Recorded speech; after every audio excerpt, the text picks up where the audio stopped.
আমি এটা ক'ব লাগে প্ৰথমে আমাক নাৰীজনীক বেছি জাজমেণ্ট কৰে মানুহে বেছি জাজমেণ্ট কৰে এতিয়া আপুনি ধৰি লওক আপুনি কৰ্মক্ষেত্ৰতে আগুৱাই যাওক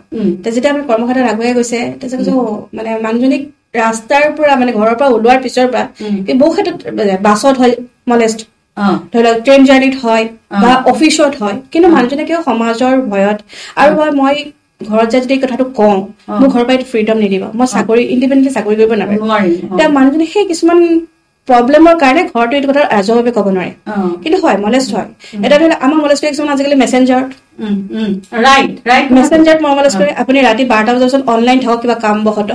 আপোনাক আহি ঘৰত মেছেজ হাই হেল্লৰ পৰা এভৰিথিং কিন্তু সেই আপুনি যিটো ফেচবুকৰ একাউণ্টৰ পৰা তাত মেনশ্যন কৰিয়ে থয় মেৰিড পাৰ্চন আপুনি তাতে আপুনি আপডেটে দিয়ে আপোনাৰ হাজবেণ্ডৰ ফটো ল'ৰাৰ ফটো বাচ্চাৰ ফটো ৰিলেটিভৰ ফটো তাৰপিছত আপুনি সোধে আপুনি ছিংগল নে সেইটো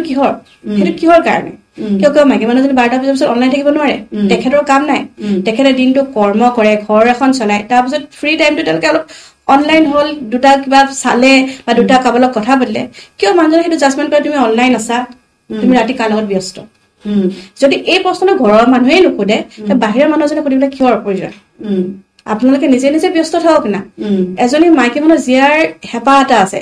চবেই নাই হয় কিছুমানে ঘৰৰ পৰিৱেশৰ কাৰণে পৰিস্থিতিৰ মানে বা শিক্ষাগত অৰ্হতা কম হোৱাৰ কাৰণে এটা বান্ধোনত আবদ্ধ হৈ পৰি গৈছে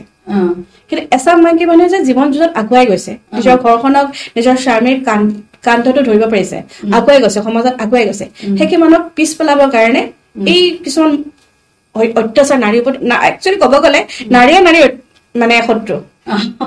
মই নিজে এগৰাকী নাৰী মই তাৰমানে বিশ্বাস কৰো যে মই শত্ৰু যদি আজিলৈ বেছি পাইছো মই নাৰীয়ে পাইছো